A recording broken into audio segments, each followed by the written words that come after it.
A squeegee kid charged with murder as an adult and given a plea deal for manslaughter as a juvenile.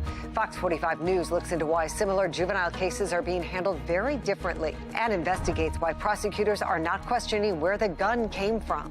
As test scores continue to drop, the city school CEO pay rises. I don't begrudge her one dime if she produces results, and she's clearly not. Fox 45 News Project Baltimore questions if she deserves nearly $500,000 of your tax dollars yearly. Baltimore County's top cop is out in less than 3 weeks. We look into the rising crime numbers during her tenure.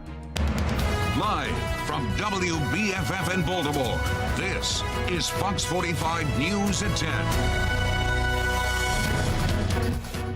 Well, tomorrow is a big day for the family of Timothy Reynolds and the Baltimore teenager accused of shooting and killing him. A judge is set to decide if the case against the 15-year-old squeegee kid remains in the adult court or moves to juvenile court. But the family of Tim Reynolds is fighting against the plea deal on the table, urging the court to try the teen as an adult. Good evening, everybody. I'm Mary Bubala. And I'm Maxine Stryker in for Kai Jackson.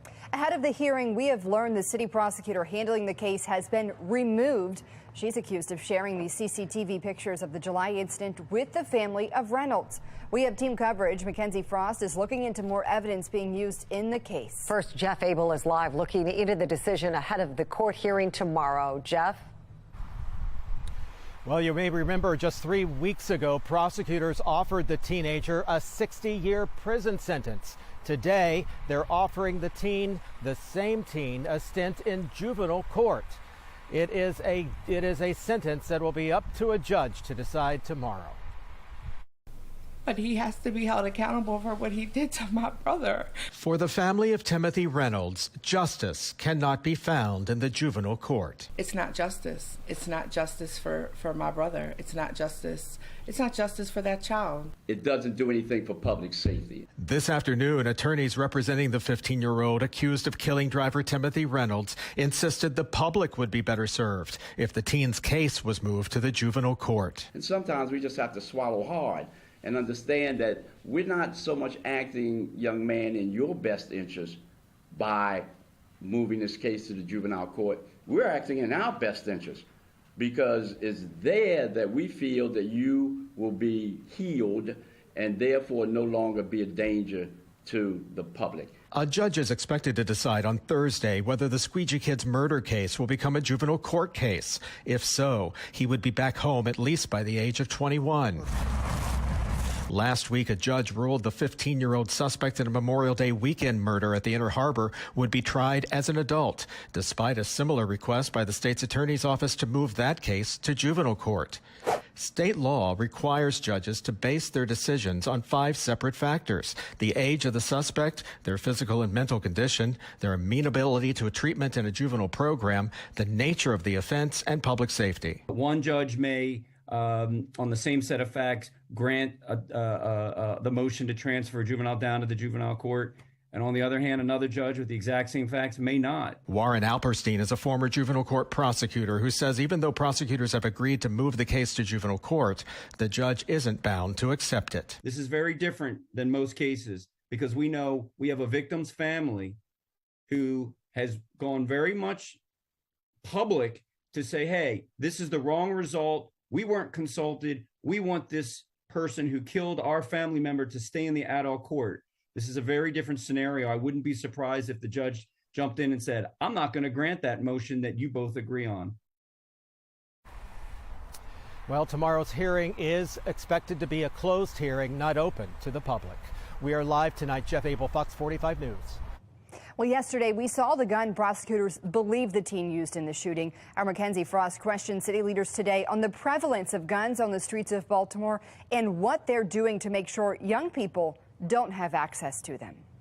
We know the suspect had a backpack, and inside the backpack there was a loaded handgun. But the question is, where did the suspect get the gun in the first place? It's one we're asking city leaders, and it comes as Mayor Brandon Scott and his administration continues to tout the city's efforts to get guns off the streets of Baltimore City. Still images from the CCTV video show some of the final moments before Timothy Reynolds was shot dead in the street. Prosecutors say this backpack was grabbed by the suspect as Reynolds parked his car and got out out with a bat in his hand. Court documents include more images like this one, showing the loaded Polymer 80 police say was used in the shooting. So we had to speak out. Ahead of a Thursday hearing, the Reynolds family reeling.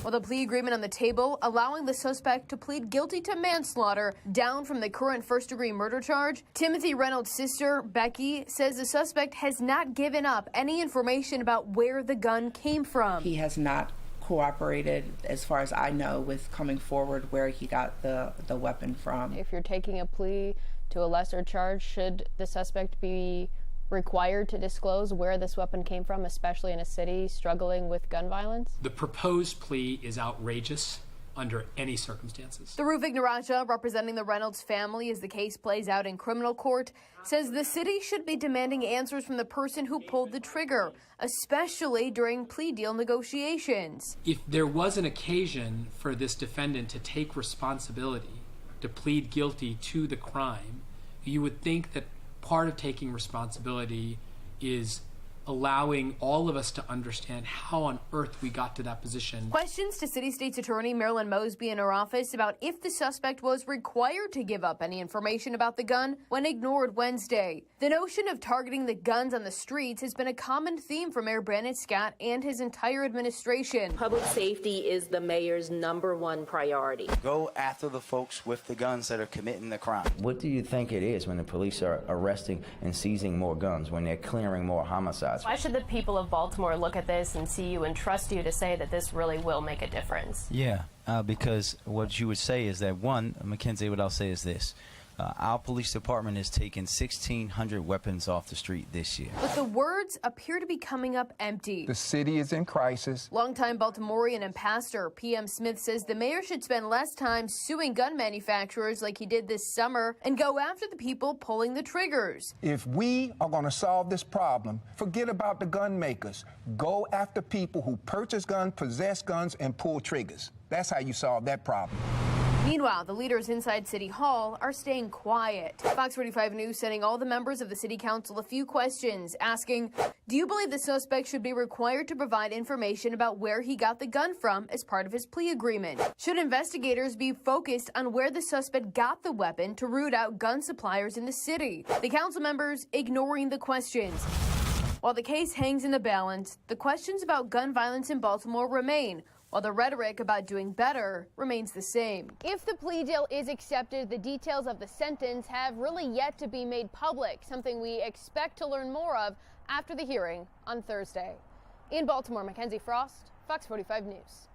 In new video from the Baltimore banner of the attack that we are not showing, Reynolds is seen walking away from the group of squeegee kids, pointing a bat at the kids as they follow him. They get his attention and he turns around and swings his bat. That's when he appears to be hit in the head. The end of the video shows Reynolds standing before shots are fired and he falls to the ground. Law experts we've spoken with say the moment Reynolds walks away is key. Maryland does not have a stand your ground law, rather a duty to retreat. The law states before using deadly force, a person is required to make all reasonable efforts to retreat unless the attack happens in the person's home. Again, the plea hearing is set for tomorrow. It's unclear if Fox 45 News will be let inside for the hearing, but we will bring you updates as soon as we find out on air and online at foxbaltimore.com. Well, big shakeup tonight in Baltimore County. That's right. The police chief, Melissa Hyatt, is leaving her job in less than 3 weeks. It comes after the police union called for her to step down earlier this year. Riel Creighton is following this news live for us tonight. Riel? And Baltimore County Police Chief Melissa Hyatt had served roughly 2 decades in Baltimore City's police department before she was nominated to lead this department in 2019. And we just learned that her groundbreaking time as leader will end next month. It's a major shakeup for the Baltimore County Police Department, the first woman to lead the agency. Police Chief Melissa Hyatt confirming her departure when her contract ends in early December, saying Wednesday in a statement, "During my tenure as chief, we worked through challenging times. I am so very proud of our many accomplishments, including initiatives that sharpened our focus on community trust, public safety, and officer wellness. the end of a tenure which sometimes saw Hyatt facing critics in the rank and file. This is, if anything, a minor distraction, and it's not going to deter our efforts. That was Hyatt defending her job earlier this year. I'm not going to be distracted by a very small fraction of the department. Members of Baltimore County's police union holding a no confidence vote and calling on County Executive Johnny Olszewski to remove Hyatt from her position, citing a list that included, they said, failure to address rising crime in the county that a year earlier saw a record number of homicides. She had the support of the county executive. Ahead of the election, Fox 45 sat down with Olszewski and asked again where he stands on the chief. Your opponent talks about how if elected, he would get rid of the chief, Melissa Hyatt. That would be one of his first actions. Do you think that's a good idea, and do you still have faith in her abilities? The first thing I'd say is it's presumptuous for me or anyone running to make pronouncements. If I'm fortunate enough to have the opportunity to keep serving, every agency, every department head will go through a thorough review, and it will not only review what they've done to date, but also whether or not they're the right leader to move that agency into the future. You're still the county executive right now, though. Do you have faith in her at this moment? Like I said, we are continuing every day to work hand in glove to make sure that we are doing whatever we can to support the men and women of the department, to keep our neighborhood safe, and to make sure that we're moving forward on some key critical initiatives. I'm very proud of the work that we're doing together. In his statement today, Olszewski called Hyatt a world-class public safety professional who has led efforts to modernize the Baltimore County Police Department. And from Police Union President Dave Folderower, who led the charge for her ouster back in May, he said the Fraternal Order of Police looks forward to working with the next police chief. We will assist in any way we can for a smooth transition. Police Chief Hyatt's last day is December 5th. County Executive Johnny Olszewski says there will be a nationwide search for her replacement. Reporting live at Baltimore County Police Headquarters tonight, Rielle Creighton, Fox 45 News. Rielle, thank you. While murders are down this year, other crimes in Baltimore County have risen since Melissa Hyatt took office in 2019. Last year, Baltimore County saw a record number of homicides. 55 people were killed. We have also seen the number of violent incidents in Towson this year. It started the murder of a Towson University student in January. We've also seen carjackings at the Towson Town Center parking garage and a major fight in the mall itself. In June, an officer was hurt and a suspect was killed in an apartment across from the movie theater. That is one of 4 times Baltimore County police officers shot somebody this year. For comparison, Baltimore City Police have shot 2 people this year. This brings us to our question of the day. Do you think a change in Baltimore County Police leadership will bring crime down? Vote right now at foxbaltimore.com/vote. Tracking a couple of light flurries on the future scan overnight. Notice this blue around Frederick at 4 a.m., passing over western portions, northern portions of Howard County through about 5. And then maybe even Baltimore City at about 5:30. That's your flakes that you may see overnight. I'm going to let you know, though, how much heat you're going to have to turn on in the car tomorrow morning. It's coming up in my Weather Authority forecast. Next on Fox 45 News at 10, as test scores drop, the city school CEO pay rises. Project Baltimore questions city leaders if the status quo is sustainable. A massive explosion and fire destroys several apartments in a Maryland community. Investigators close in on a cause, what might have been responsible for sending 10 people to the hospital. And at 10:30, City Council pushes forward its plan to improve their own pensions as a result of your vote for term limits. The new opposition as former first responders who waited twice as long sound off.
Well, she is the highest paid school system leader in our state, and her school system is among the lowest performing in the nation. Baltimore City Schools CEO Dr. Sonia Santelises received nearly $450,000 in compensation last year.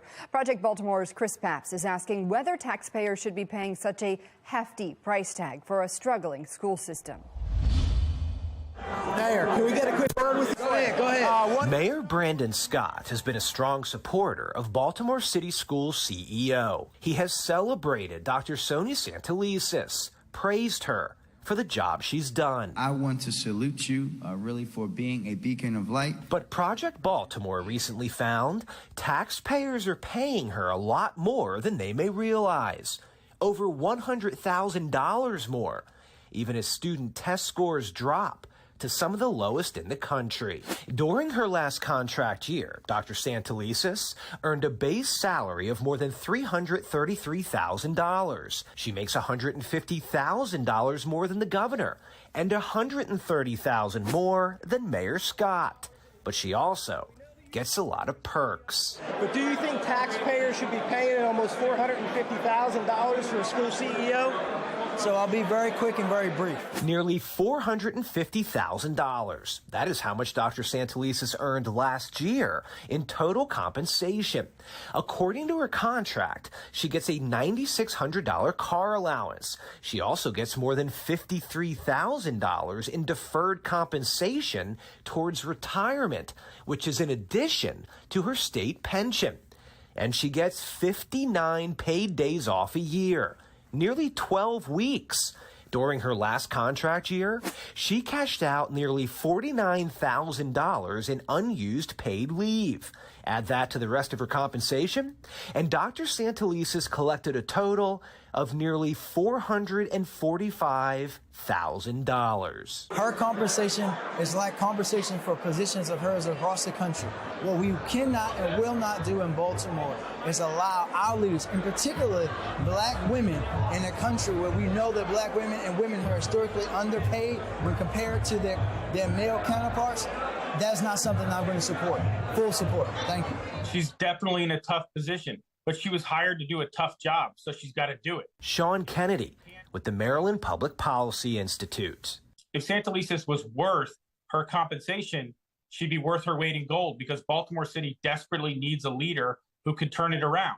But managing the decline, or for that matter, mismanaging the decline, doesn't justify an egregious amount of money. National test results released last month show Baltimore is among the lowest performing large school systems in America. Our math scores are now the second lowest in the country. Washington, D.C. is just 38 miles from Baltimore. Both districts are similar in size and demographics, but student outcomes are different. According to the same national testing, D.C. students performed better during the pandemic than Baltimore in both math and English. Yet the chancellor of D.C. public schools earns a base salary of $280,000, more than $53,000 less than Dr. Santelises. I don't begrudge her one dime if she produces results. And she's clearly not. Baltimore City Schools are worse than when she started. I am pleased to have with us today Dr. Santelises' salary and the perks included in her contract are approved by the Baltimore City School Board. Project Baltimore wanted to ask the board members whether taxpayers are getting a return on their investment, but the board would not agree to an interview. So we sent them this email with 6 questions, including how can you justify a compensation package of nearly $445,000 for the leader of a school system that many consider to be failing? Since the CEO started in 2016, graduation rates, college enrollment, attendance, and kindergarten readiness rates are all lower. We asked the school board, do you hold the CEO accountable for those results? The board never responded to our questions. A district spokesperson referred us to a previous board statement that said, Dr. Sonia Brookings Santelises has been an incredible champion for city schools for nearly 6 years. Our CEO is worth every cent of her salary, aligning with her experience, skills, and education. It's not a matter of how much she gets paid. If she does a good job, she deserves every penny. But in fact, she's not doing that.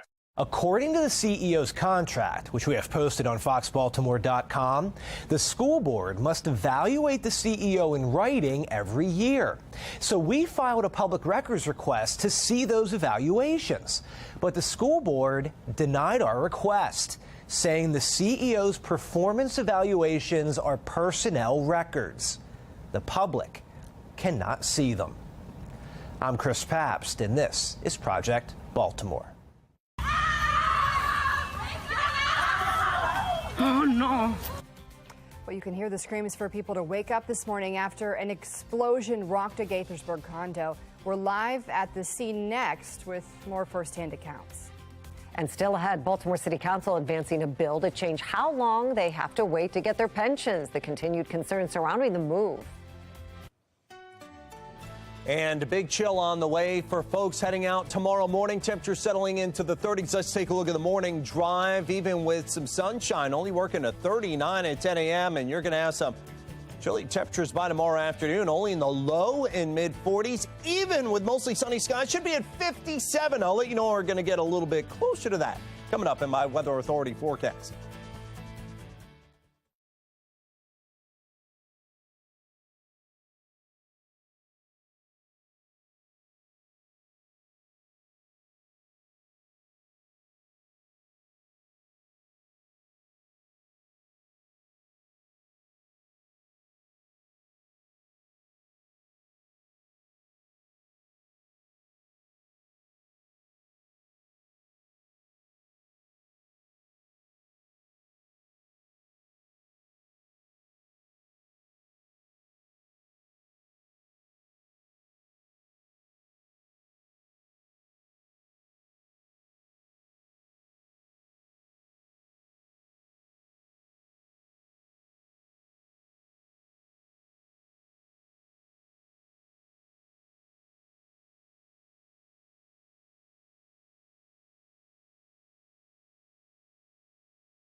Well, you are looking at scenes out of Gaithersburg, Maryland, after an explosion rocked a condo this morning. 12 people were hurt in that explosion, including 4 children.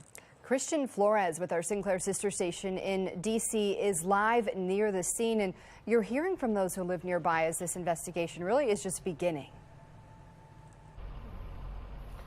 It's just at the beginning, like you mentioned. More than 12 hours later, it's still so surreal to see all the destruction out here. Let me step out of the way to show you what I'm talking about. Just take a look at all of that wreckage over there. Now, crews will be here overnight for an investigations process that will likely last several days. Earlier today, they did bring out dogs to try to see if anyone was inside, but they didn't find anything. So good news for now on that front.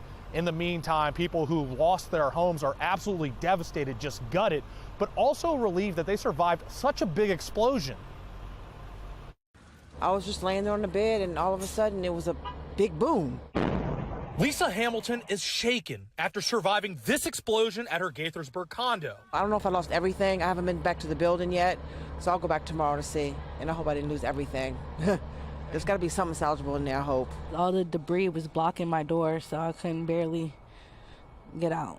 This neighbor who asked we hide her identity was one of dozens who had to scramble out of the building. I was getting my son ready for school, and next thing you know, the building started shaking really bad. I had a son in the room with me when that was happening, then one was trapped in the bathroom. Now she's left figuring out what's next. I'm just worried about where I'm gonna go now. That's been my home for 10 years, and now I have nothing. Everything's gone. Montgomery County has set up a resource shelter at Borough Park's Activity Center to help displaced families. What we hope in the coming days then transition to a short-term housing plan for those who need. That could be a hotel. Those who survived say they're lucky when you consider the magnitude of the explosion. I'm alive. I'm here. That's all I can think about. All the other stuff is replaceable. And there are still a lot of questions, like what exactly led up to this explosion. But there are a lot of steps before we get those answers. First, the crews must make sure the structure is secure before sending in search and rescue crews or investigators. Reporting live in Gaithersburg, Christian Flores, Fox 45 News. Christian, thank you. An Israeli man visiting Baltimore killed in what police are calling a robbery gone wrong. Coming up, the family's fight for justice. The Baltimore City Council working to shorten how long they have to serve in order to receive a pension. Why some first responders are criticizing that move. Former President Trump's big decision and how it will affect all those other Republicans who've been eyeing the White House, too. I'm Scott Thuman in Washington with a look at that and what it means for President Biden's future.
It is 10:30. I'm Mary Bubala. I'm Maxine Stryker in for Kai. Our top stories: Baltimore County Police Chief Melissa Hyatt will be out of her post next month. Hyatt, who is the county's first female police chief, was the subject of a vote of no confidence by the police union earlier this year. The union saying she failed to adequately address the rise in crime.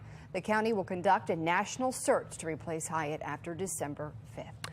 Baltimore police are offering a $2,000 reward for information surrounding an assault along Mount Royal Avenue last month. Take a look at this video from BPD. You can see a man and a woman approach another woman. The man then shoves her to the ground. Police say the pair then robbed the woman and ran away. Anybody with information is asked to call Baltimore police. And ahead of a controversial plea deal for a 15-year-old squeegee kid charged for shooting and killing a Baltimore driver, Fox 45 News has learned the city prosecutor handling the case has been removed. Rita Wistafato is accused of giving sealed documents to the victim's family, including CCTV footage of the incident. This comes as Reynolds' family says they want justice, calling for murder charges in the July shooting. But defense attorneys for the teen accused of killing him say manslaughter is a fair punishment. Both sides will be in court Thursday, and a judge will decide to either approve the plea deal that'll send that teen back into the juvenile justice system or try the teen as an adult. Fox 45 News has been following this case very closely. Make sure you have the free WBFF mobile app. Tomorrow you'll be the first to know what happens in court. Just search for WBFF in your app store. New tonight, the family of Efren Gordon continues to fight for justice. He's the Israeli man killed last year in a botched robbery in northwest Baltimore. 3 young people are charged in the case, but a 4th suspect remains on the run. That's right. Keith Daniels is live tonight after speaking with Gordon's family. Keith? Mary, you may recall this deadly shooting rocked a tight-knit community in northwest Baltimore. At the time, some city leaders even said it caused an international embarrassment for the city. And tonight, for the victim's family, this case is not over. David Rader and Sarah Marshall say they may be one step closer. Surprising turn of events. They all pled guilty. But still they can't consider the murder case of their cousin, Efren Gordon, closed. It's like a 4-piece puzzle, and it will not be complete until the 4th piece is there. A third person, 20-year-old William Clinton III, pleaded guilty Monday in the shooting death of Gordon, the Israeli man who was visiting Baltimore for a family wedding in May last year. 2 other suspects, Omarion Anderson, who was 17 at the time of the killing, and Rashid Morris, who was 16 at the time of the murder, pleaded guilty to first-degree murder in the case earlier this year. But charging documents obtained by Fox 45 News at the time of Morris's arrest reveal a 4th suspect was also involved in this murder. Police confirming tonight that suspect remains unidentified. For Gordon's family, justice still looming. If 4 people were there, that means 4 people were responsible for Ephraim's life. 4 people have to be prosecuted. Don't throw us a bone and tell us 3 and 2. 4 people have to be taken care of. We appreciate all the hard work on the police department and the judicial system. They've been doing an amazing job. And for us, we need to know that that 4th person, anyone that was involved in killing Ephraim, is brought to justice. The deadly shooting happened during a robbery and attempted carjacking outside of Gordon's relative's home on Forks Lane. Investigators say surveillance footage in the northwest Baltimore neighborhood, along with physical evidence, including a stolen car, helped identify the trio. The 4 people involved in taking Ephraim's life, they took Ephraim's life, and Ephraim's gone forever. These people do not deserve to be living a life after they stole Ephraim's life. Well, the 2 juveniles in this case were charged as adults. Meantime, Clinton is waiting now to be sentenced. We're live tonight. Keith Daniels, Fox 45 News.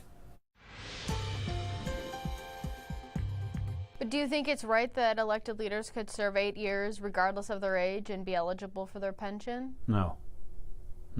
I think it's wrong. Well, while the city waits for City Hall to finalize a plan to reduce the amount of time elected leaders need to earn a pension, retired first responders are pushing back on that idea. Fox 45's Mackenzie Frost spoke with the president of the Baltimore Retired Police Association and has their concerns. Dale Berman says that first responders put their lives on the line every single day when they go out to work and have to wait more than 20 years to be eligible for a pension. Now he's calling the latest move from some members inside City Hall a slap in the face. Baltimore police officers on the front line of the city's crime crisis, After a decades-long battle, Baltimore City requires 25 years of service for police officers before qualifying for a pension. When you look at public safety people, I mean, they got to do 25. They're putting their life on the line every day when they go to work. You know, they kiss their wife and their kids goodbye. They don't know if they'll ever see them again. Daryl Berman, president of the Baltimore Retired Police Benevolent Association, says the plan backed by City Council President Nick Mosby, potentially allowing city leaders to earn a pension after serving 8 years instead of the current 12, is simply not fair. To me, that's button in line. It's sad. I mean, you know, for a part-time job, them to get that, and I believe, I'm not quite sure, but I think they could get that pension as soon as they do their 8 years. Especially when city leaders change the rules for officers. That's the part that really, you know, it's a tough pill to swallow. It's got a lot of us upset. The bill fast-tracked to get through a second reading the day before voters went to the polls on November 8th and approved Question K. That's the ballot proposal implementing term limits for city council, mayor, and comptroller. Council President Mosby not shying away from his motives from the bill. It's about Question K. Right? So I want to be very clear about that. It went from the first committee teed up to nearly passing in about 2 weeks. It was tied on the bumper of a speeding car. I mean, as fast as it went through. And now with another council meeting scheduled next week. So it'll be up on Monday? Yeah, it always occurs the meeting after second. When Mosby first put up the plan, it faced questions from inside City Hall. The city's own retirement savings plan writing in this memo, quote, while it may not be unconstitutional, it is highly unusual for elected officials to enhance their benefits while in term. The council president ignoring those concerns, pushing forward anyway. And now the leader of the retired police has a clear message for Mosby. You're wrong. You're wrong. It's not fair to the taxpayers and the people in the city. While Mosby says the plan has nothing to do with the contracts first responders negotiate with the city. No, I'm not trying to make it anything easier. I think the city, because of your station, that's why we're here. Your station pushed for this referendum. The voters approved it. No, I'm not. Can I answer the question?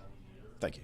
Your station pushed, FOX45 pushed for this referendum to happen and go in front of the voters. The voters ultimately decided that that's what they want, that they want their elected leaders to work only 8 years, 2 terms. So the pension is consistent with that regulation.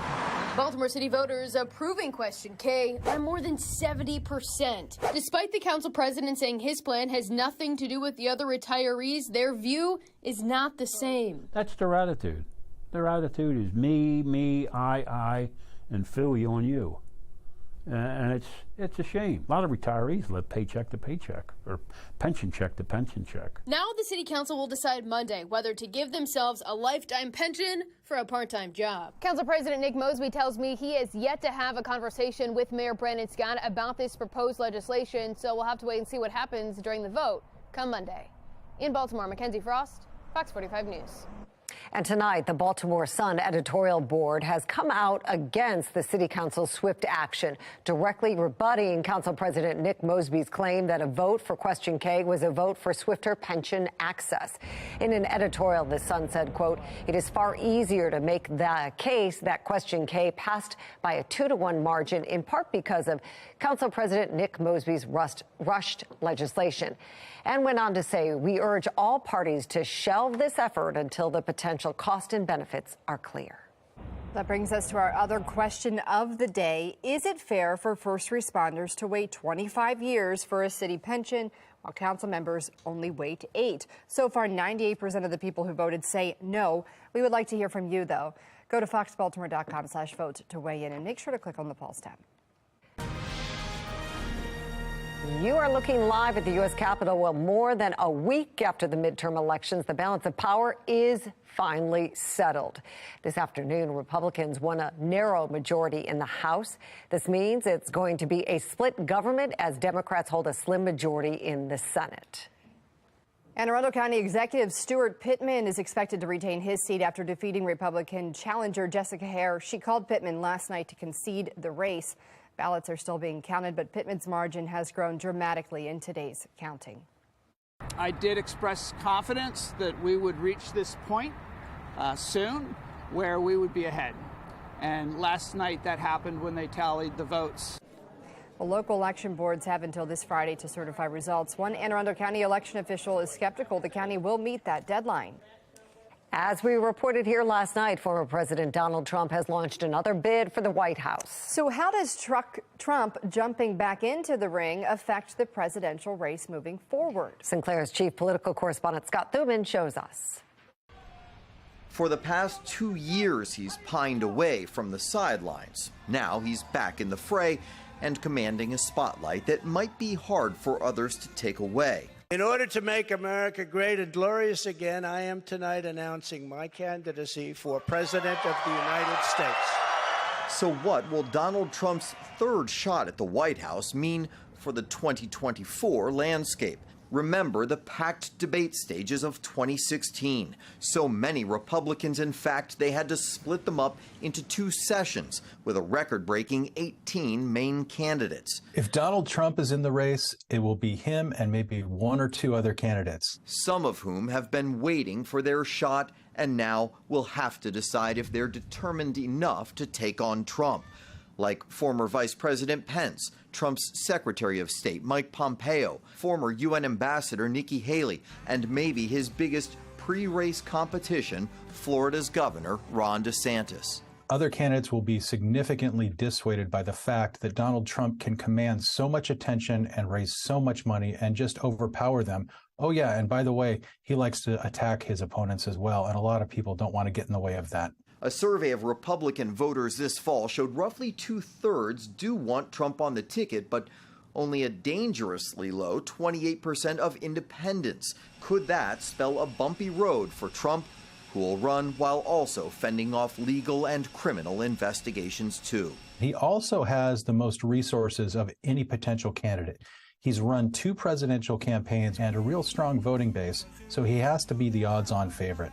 So what about President Biden? He said in the past he'd look forward to beating Trump again. Will the prospect of a repeat showdown further convince him to give it a go too?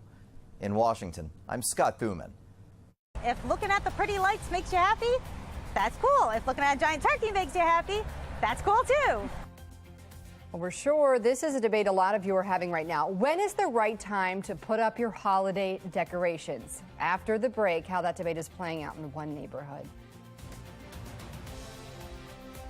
Ooh, that's a good one. Bus stop forecast for tomorrow morning. We're at freezing, about 33 drop-off time.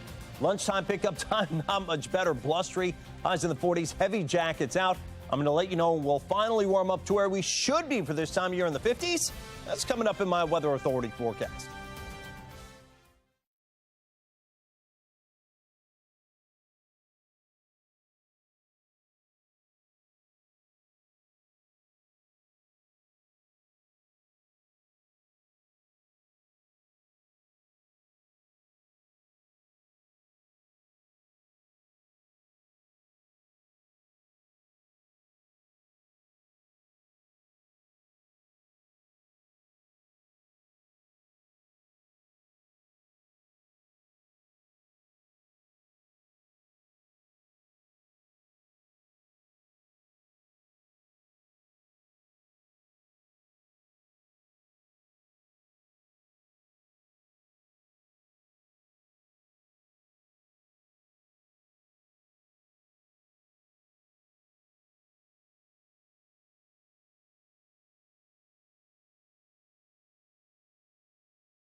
Well, winter is coming. Check out these pictures from Abingdon. Fox 45 viewer Adam sent them through Chime In. You can see the frost on the grass out there. The dog doesn't seem to mind it. As our temperatures continue to drop ahead of the winter, this is what we're going to be seeing, Jonathan. We have to get used to it. Should be a slow, gradual process, not like the snow we saw up in western Maryland. No, but thankfully we didn't have that around here. And actually, before the rain, before the snow, that's when we saw that frost yesterday morning. It looks like the dog might be trying to melt that down, drink some of that. I know my dog would probably do that. 43 degrees right now, mostly cloudy skies, probably on the way to another morning right below freezing. The winds may be a little too high to get the frost like we saw yesterday morning before the rains moved in. But nonetheless, you're going to have to turn the heaters on full blast tomorrow morning. Winds out of the west-northwest, making for the wind chill at 38. Beautiful look there at the Toyota Asiatic Harbor Skycam. Unfortunately, if you step outside, it doesn't feel quite as nice with the temperatures in the 30s to right around 40 for most of us. Those wind chills are already down around freezing. At Westminster and Gaithersburg, 38 here in Baltimore and 37. Stevensville and 37 at Chestertown. Another day tomorrow where the winds pick up, and we may actually shave about 5 to 10 degrees off of high temperatures. Today we made it to 52, but you see we're kind of, I guess you could say, on the edge of an iceberg with the temperatures in the 50s down to Jacksonville, New Orleans. We're in the 40s here in Baltimore, and then the bottom just totally falls out to our north and our west. To kind of introduce us to some of that even colder air, there's a little disturbance that's trying to waft on across the Appalachians. It's drying out as it does so, but it's helping to kind of spark up the Great Lakes and the lake effect snow machine, where places like Buffalo, New York could see 2 to 4 feet of snow through early this weekend. It could be a historic situation there.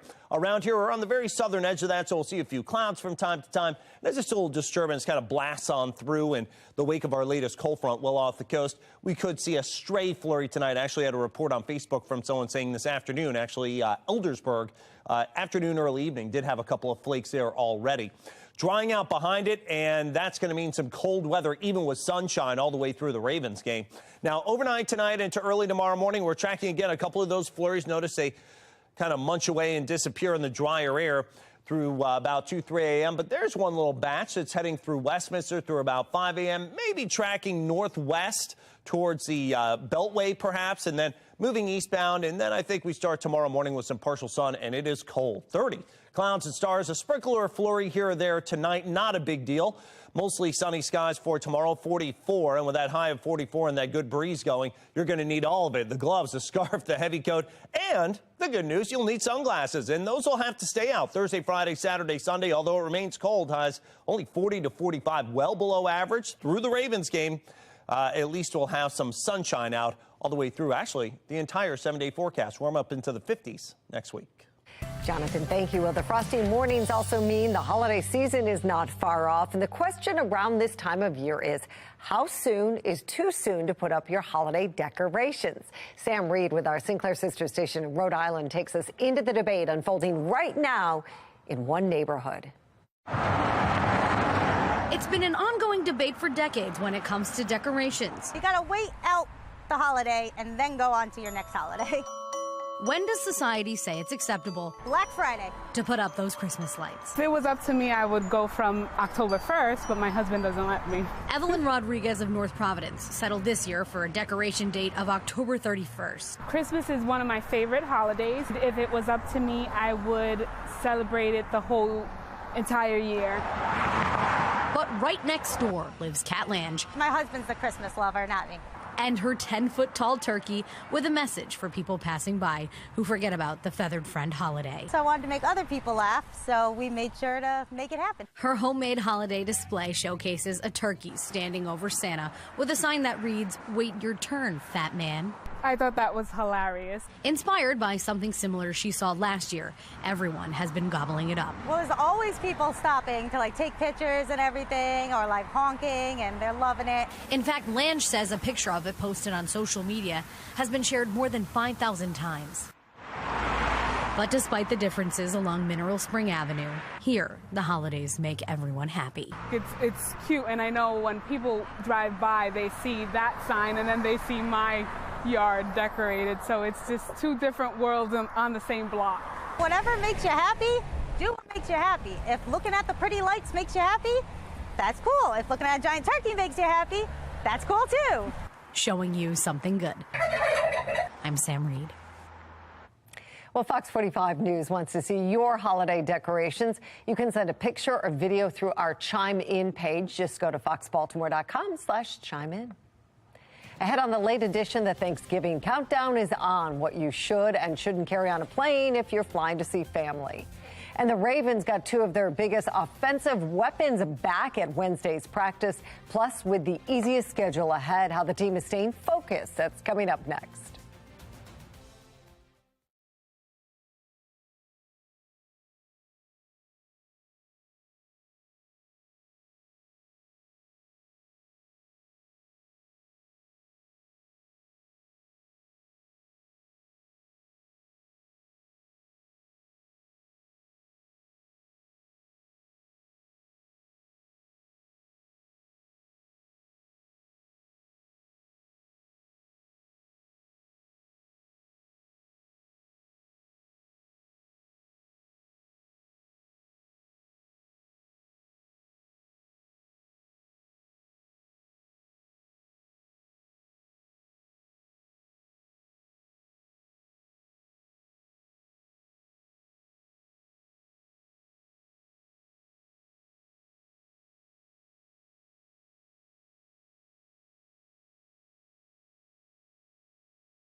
Welcome into Sports Unlimited. The Ravens have 8 games remaining on their regular season schedule.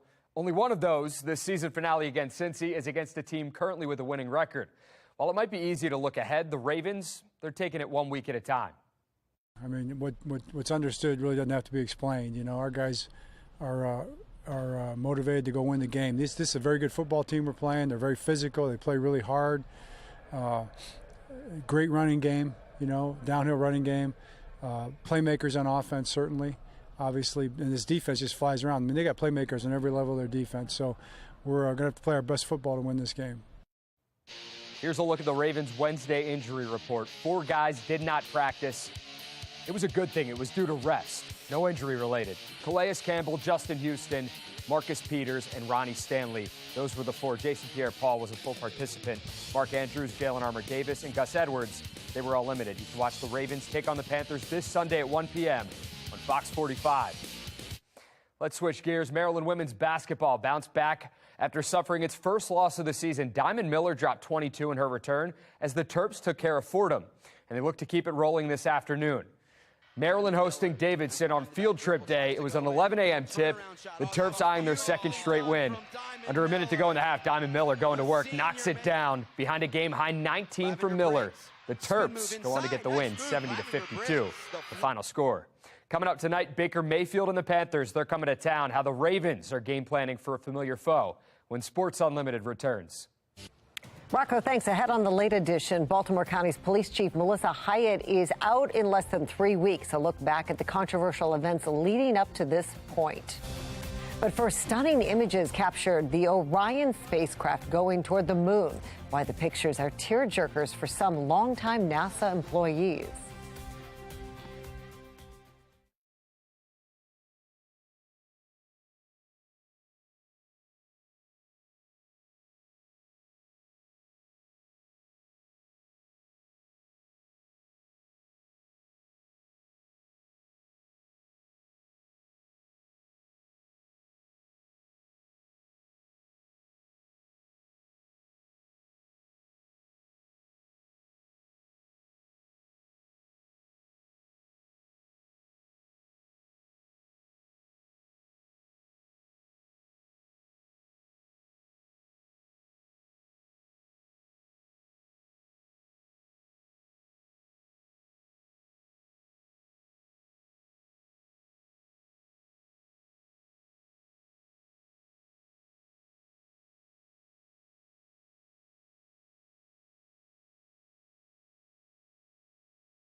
Well, take a look at this. Earth floating away in the background. It is NASA's first images of the Orion spacecraft flying toward the moon.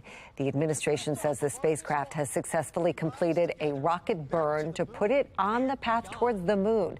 NASA Administrator Bill Nelson says he got emotional watching the rocket launch with a group of astronauts.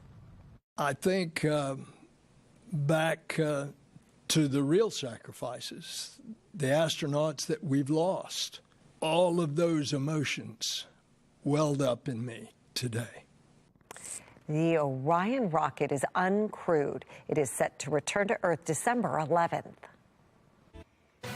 Dueling messages from two impassioned families ahead of a key hearing tomorrow for 15-year-old Tavon Scott.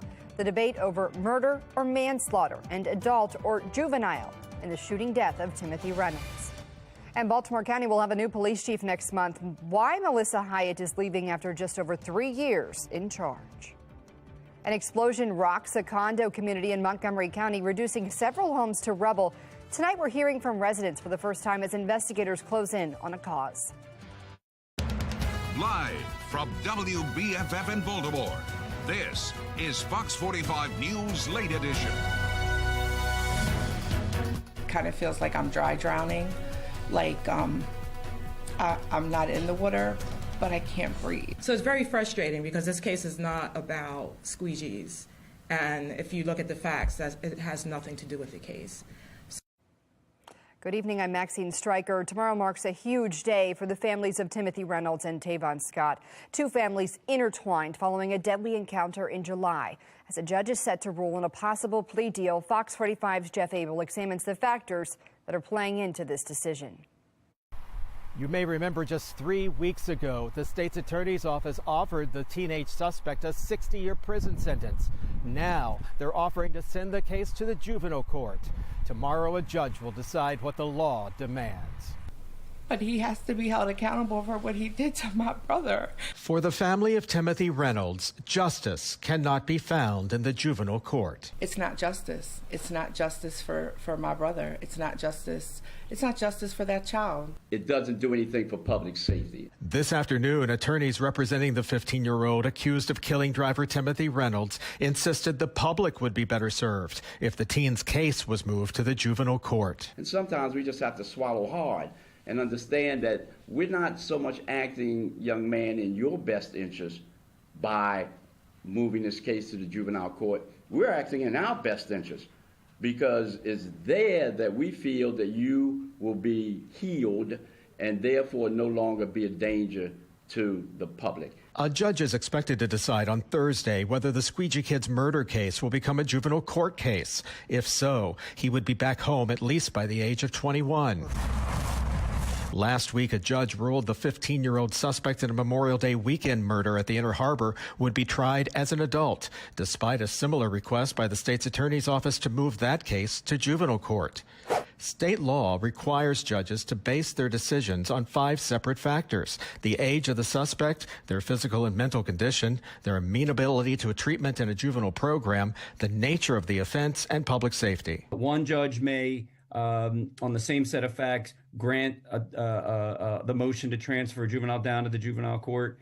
And on the other hand, another judge with the exact same facts may not. Warren Alperstein is a former juvenile court prosecutor who says even though prosecutors have agreed to move the case to juvenile court, the judge isn't bound to accept it. This is very different than most cases because we know we have a victim's family who has gone very much public to say, hey, this is the wrong result. We weren't consulted. We want this person who killed our family member to stay in the adult court. This is a very different scenario. I wouldn't be surprised if the judge jumped in and said, I'm not going to grant that motion that you both agree on.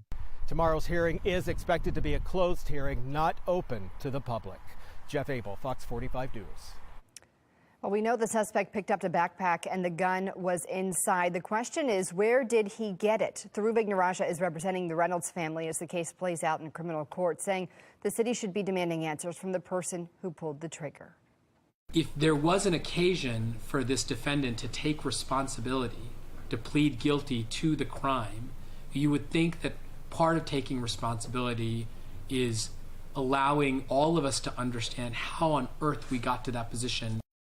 Well, questions to City State's Attorney Marilyn Mosby about if the suspect was required to give up any information about the gun went ignored on Wednesday. Fox 45 News has learned the city prosecutor handling this case has been removed. Rita Wistafato is accused of giving sealed documents to the victim's family, including CCTV footage of the incident. On Wednesday, City State's Attorney Marilyn Mosby sent a memo to staff about keeping juvenile records confidential. We are following some breaking news in Harford County right now. The Aberdeen Police Department is investigating a shooting. Police say it happened along the 300 block of Stevens Circle, right off I-95. Investigators still on the scene at this hour as police are asking people to stay away from the area. Anybody with information is asked to call police.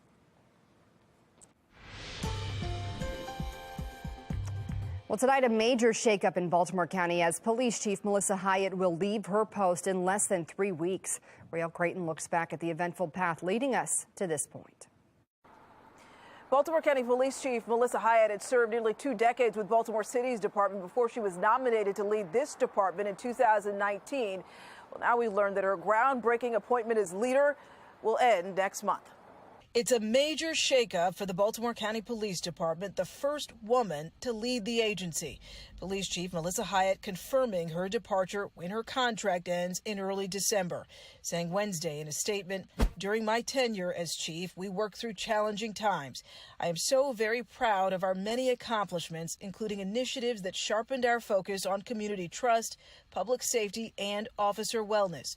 The end of a tenure which sometimes saw Hyatt facing critics in the rank and file. This is, if anything, a minor distraction, and it's not going to deter our efforts. That was Hyatt defending her job earlier this year. I'm not going to be distracted by a very small fraction of the department. Members of Baltimore County's police union holding a no confidence vote and calling on County Executive Johnny Olszewski to remove Hyatt from her position, citing a list that included, they said, failure to address rising crime in the county that a year earlier saw a record number of homicides. She had the support of the county executive. Ahead of the election, Fox 45 sat down with Olszewski and asked again where he stands on the chief. Your opponent talks about how if elected, he would get rid of the chief, Melissa Hyatt. That would be one of his first actions. Do you think that's a good idea, and do you still have faith in her abilities? The first thing I'd say is it's presumptuous for me or anyone running to make pronouncements.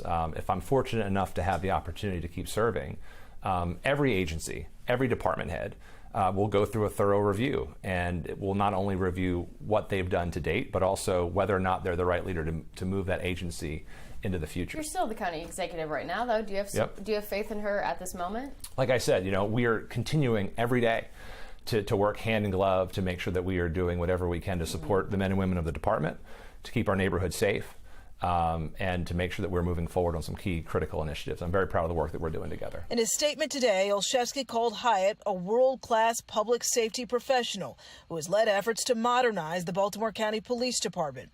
And from Police Union President Dave Folderauer, who led the charge for her ouster back in May, he said the Fraternal Order of Police looks forward to working with the next police chief.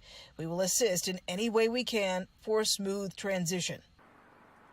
Police Chief Hyatt's last day is December 5th. County Executive Johnny Olszewski has said there will be a nationwide search for her replacement. Reporting at the Baltimore County Police Headquarters tonight, Rielle Creighton, Fox 45 News. Well, murders are down this year, but other crimes in Baltimore County have risen since Melissa Hyatt took office in 2019. We've seen a number of violent incidents in Towson this year as well, including the murder of a Towson University student in January. We've also seen carjackings at the Towson Town Center parking garage. In June, an officer was hurt and suspect was killed in a Towson shooting. 1 of 4 times Baltimore County officers shot someone this year. Disgraced actor Kevin Spacey back in the spotlight. The charge is now facing the Baltimore resident across the pond. And temperature's going to be cold in the morning, getting down to right around freezing at about 6, 7 a.m., up to about 40 by 10 a.m. We're not going to get anywhere near where we should be in the mid to upper 50s for tomorrow. I'm going to let you know how cold it's going to stay for how long. My Weather Authority forecast.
Tonight we're hearing from residents after an explosion inside a Gaithersburg apartment building.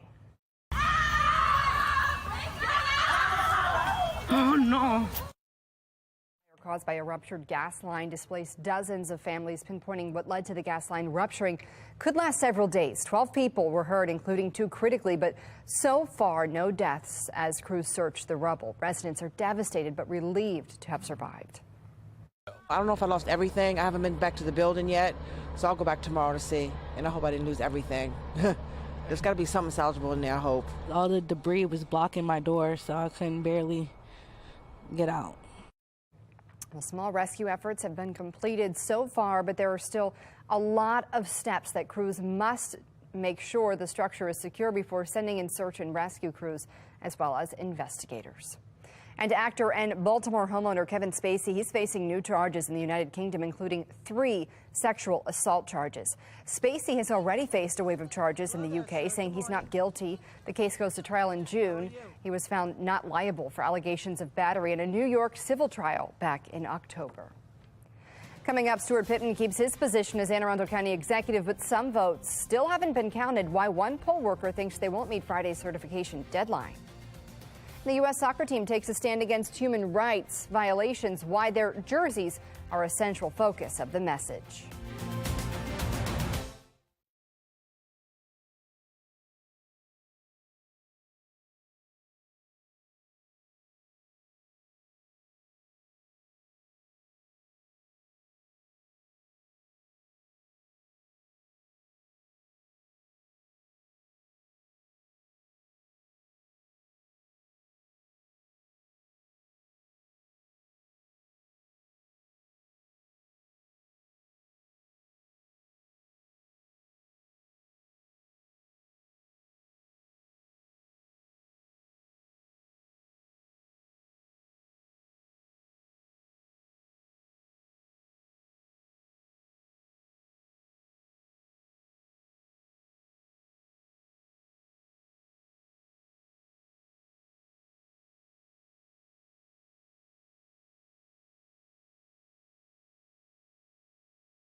Let's go live to the U.S. Capitol as the balance of power is shifting in Washington. As of this afternoon, Republicans have taken control of the House of Representatives.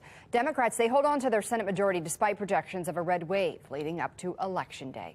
Anne Arundel County Executive Stuart Pittman is expected to retain his seat after defeating Republican challenger Jessica Hare. She called Pittman last night to concede the race. Ballots are still being counted, but Pittman's lead, it continues to grow. I did express confidence that we would reach this point soon where we would be ahead. And last night that happened when they tallied the votes. In Maryland, local elections boards have a deadline of this Friday to certify results. One Anne Arundel County election official, though, is skeptical the county will meet that deadline.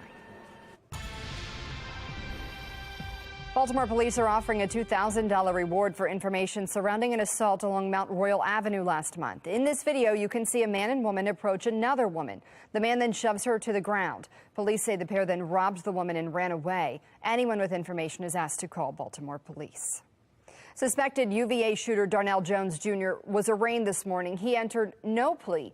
Jones faces 3 counts of second-degree murder in the shooting deaths of Lavelle Davis, Devin Chandler, and Deshaun Perry, all players on the UVA football team. One survivor has been identified as Mike Hollins, their teammate. Now, he underwent surgery on Tuesday. In response to the shootings, UVA has canceled its home football game scheduled for this weekend. Classes just resumed today. Here's a look at tomorrow's headlines. As we mentioned, 15-year-old Tavon Scott will appear in court for his plea hearing. He'll find out whether he'll be tried as a juvenile or an adult in the shooting death of Timothy Reynolds. And there will be a ribbon cutting at Fort Meade following the renovation of an education center. The new center will focus on mental health for soldiers. Here we go, taking a look outside on the Mile 1 Towson cam. It is a mostly cloudy but cold one. Winds out of the west-northwest at 9, making 42 feel like 37 degrees right now. And could even have a few flurries to boot late tonight. Maybe some of the first flakes of the season for some folks. I know out in Eldersburg, got a report on Facebook that you got some flurries out that way. 37 degrees at Westminster right now, 39 at Frederick, 39 at Gaithersburg, right about 40. Columbia, Laurel, here in Baltimore, we're at 42 and upper 30s to the low and mid 40s on the Eastern Shore. Add in a little bit of a breeze. It feels more like about 32 at Westminster, 32 at Gaithersburg. Heaters on here in Baltimore all the way to the Eastern Shore with the wind chills in the low to mid 30s, a couple of upper 30s at warmest sprinkled in there. A day with sunshine today, getting up to 52. We've already seen that drop down about 10 degrees here in Baltimore. We're going to have a hard time getting much above these types of numbers by tomorrow afternoon as you see the warmer stuff in the greens, the yellows, the oranges continuing to get cinched down towards the southeastern coast and away from us, and this colder stuff that's pretty much encompassed most of the country except the immediate southwest down toward Phoenix and Los Angeles. That's all kind of taking over for everybody. And that means here in Baltimore, a colder day tomorrow. And notice, led in by a couple of sprinkles and some flurries that are out to our west. There's a little disturbance here that's helping to begin sparking up the Great Lakes Lake Effect snow machine. And some of this stuff up around Buffalo could produce through the weekend 2 to 4 feet, not inches, feet of snow. It could be a historic situation. They saw this, I think it was back in 2014, where they got up to 70 some odd inches of snow in some of the Buffalo snowburbs. That could happen again into this weekend. Now, around here, we're going to be too far removed to get any of that stuff, but you do see some of this activity that's moving eastbound. And again, if some of it holds on up and over the Appalachians, which a lot of times it doesn't do, but if it does, we could get a flurry or a sprinkle overnight after about midnight, say through about 4 or 5 o'clock in the morning. Latest weather makers, a cold front that continues to shift off the coast, so the gradual cooling after highs in the 50s today. We're back down into the 40s tomorrow and barely even out of the 30s over the weekend. Behind that chance of a flurry overnight, it does dry out nicely, but it looks like it is going to get gradually colder as we work through Thursday on into Friday. Some Arctic air moving towards, say, Chicago. For us, it's going to modify a bit, but still high temperature is going to be very jacket-worthy, layers-worthy into the Ravens weekend. Morning commute, expect a cold one. Temperature is going to be in the 30s, some partial sun. In the meantime, expect overnight that we drop down to right around freezing. Notice some of these flurries trying to make the trip in. By 4:15 a.m., notice Frederick, Westminster. There's a flurry chance there. Gets to the terminus of 795 by about 5 a.m. And maybe traipsing along the Beltway for the early risers between about 5 and 5:30 a.m. before pushing eastbound and diminishing. Even here in the city, you see some of those clouds. That could produce a flake or two. Most of us will still be sleeping by the time it happens, if it does. But again, don't be surprised if you're staying up way late or waking up way early that you see a couple of these. Clouds and stars for tonight. Cold, low 30 degrees. We should be at about 57 for an average high. Tomorrow, 44. Blustery, even colder than today as it becomes mostly sunny. And guess what? It gets even colder yet into the weekend. 44 on Friday. Again, should be in the mid to upper 50s. 43 on Saturday with mostly sunny sky. And then for the Ravens game on Sunday, we're going to have to bundle up in layers of purple with a high only 40, lows in the mid-20s. Gets even colder by Monday morning before we start popping those temperatures back to closer to where they should be. And still no rain or snow in that forecast through Tuesday, Wednesday of next week. A little bit below average, but a little bit closer to where we should be in the mid-50s. The U.S. men's soccer team will work to bring awareness to human rights issues during this month's World Cup in Qatar, a nation that currently criminalizes same-sex relationships. The team will feature a pride flag-inspired crest during its matches, replacing the traditional red stripes with rainbow stripes. And you can watch more than a half of the World Cup right here on Fox 45. That tournament kicks off this Sunday. Qatar takes on Ecuador. The first U.S. match against Wales is set for Monday at 2 p.m. Well, coming up, time running out to pay your outstanding toll balance, the upcoming deadline and which tolls will be impacted.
Here's a look now at today's top trending stories. Number one, a reminder to pay your tolls before it's too late. Maryland is sending a warning that drivers only have 2 weeks before the grace period for video toll payments end. If you don't get your payments in before midnight on December 1st, you could have to pay additional fees. Number two, Thanksgiving is just over a week away, and maybe you're thinking about flying to see your family. If that's the case, TSA is reminding people what they can take on a plane. Anything solid or liquid in a small packet like gravy can be brought in your carry-on. And liquid items like cranberry sauce, canned vegetables, or maybe some wine, they all need to be checked if they're larger than 3.4 ounces. And what about a furry friend looking for a Thanksgiving treat? If you want to feed them a snack, a local doctor says just beware of the turkey. The skin, not good. Obviously, the bones are not good, but the skin is so rich it can cause pancreatitis in dogs. And we're so tempted at the dinner table to give a little skin to the dog, and then boom, they get a digestive upset. Don't do it. So, so if you cut off the skin and you give them like some just regular turkey that's been cooked, that's okay, right? Maybe mix it in with their food. A modicum. A modicum with no skin, a little bit, a dollop, a treat. Just a little. Other hazards include anything with flour, mushrooms, or onions. Well, number 3, deer season is almost here, and we now have official dates. Deer season will run from November 26th to December 10th, which includes Sunday hunting in all but 3 counties. Hunters are encouraged to help others by donating deer taken in Maryland. A state tax credit gives hunters an incentive, but remember to be careful on the roads. Deer are very active at night this time of year. Same face, different place this Sunday. The Ravens will be opposed by a QB they know all too well. How the defense is approaching the matchup with Baker Mayfield. That's coming up next.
Finally tonight, a special guest at Patterson Park Charter School in Baltimore. Check this out. Ravens star Ronnie Stanley visited students over his bye week, spending time with them and talking about the impact education had on his life. Odafe Owe also visited school children at Berkshire Elementary School in Dundalk. Well, that's all for us here on The Late Edition. I'm Maxine Stryker. Now here's Rocco DeSangro with Sports Unlimited. Hey, Rocco. What's going on, Maxine? For the Ravens, Sunday's game against the Panthers doesn't have the hype of a division rivalry. No, they're not playing the Steelers, the Bengals, or the Browns. The team they are playing is a dismal 3-7. However, the starting quarterback knows the Ravens pretty well. P.J. Walker, he's out for Week 11 with a high ankle sprain, which means Baker Mayfield will get the nod. Mayfield played for the Browns from 2018 to 2021, facing the Ravens defense a handful of times. And he still has a lot of the same tendencies. The Baker, when he was at the Browns, I've been out there, he's thrown, I think, 4 touchdowns on us. He still slings it when he gets the opportunity, and he's a guy that really trusts his arm. That's what you can still see from the games he's played this year. So, in the back end, we'll for sure have to be ready because I've been on the opposing end when he's lit us up. So, if we can limit him, I think we'll be able to do pretty well. Him in the baby blue and white is it's going to be different, but I'm sure he'll still be the same feisty Baker that'll. If he throws one on you, he'll let you know. So I do like that about Baker. He has a lot of confidence in himself, and I'm sure he'll be ready to lead that team. Here's a look at the Ravens' Wednesday injury report. 4 guys did not practice, and that was due to rest. Calais Campbell, Justin Houston, Marcus Peters, and Ronnie Stanley. Those are the 4. Jason Pierre-Paul, he was a full participant, so that's great news. Mark Andrews, Jalen Armour-Davis, and Gus Edwards were all limited. Andrews and Edwards, they both made the return to the practice field. You can watch the Ravens take on the Panthers Sunday at 1 p.m. Fox 45. Grayson Rodriguez was so close to a call-up this season, and he would have made his big league debut if it wasn't for a right lat injury suffered in early June. While his MLB debut didn't happen in 2022, there's a really good chance it happens in 2023. The number 4 prospect in all of baseball has been added to the O's 40-man roster, which gives him a great shot to crack the team's opening day rotation. But while it's a huge accomplishment in the starting pitcher's young career, the grind doesn't stop now. Yeah, I mean, obviously it's an honor to get put on anybody's 40-man, especially ours. So I'm pretty excited, pretty pumped up for it. I can't wait for spring training. And really, just looking forward to what this year has in store. Just getting back out there and throwing the baseball. Let's go to the hardwood. Brunch time tip for Maryland women's basketball. 11 a.m. showdown with Davidson. And the Terps were energized from the start. Maryland led by 10 at the break and pulled away in the second half for the 70-52 win. Listen, when Diamond Miller's on the floor, the Terps are at their best. And with the team high 19 points, the senior led the way in the dub. Just trying to do whatever I need to do to help my team.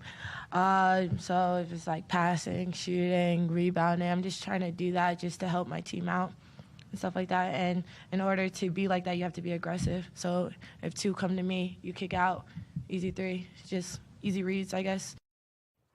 Maryland not the only team in action on Wednesday. Morgan State women's basketball improved to 4-0 with a 66-41 win over Washington Adventist. Coppin State, rather. The women fall to Georgetown 50-35, and Loyola women win a thriller over Monmouth 61-59. Greyhounds finish the game on a 9-2 run to close it out. That's it for this edition of Sports Unlimited. I'm Rocco DeSangro. Thanks for watching. Have a great night.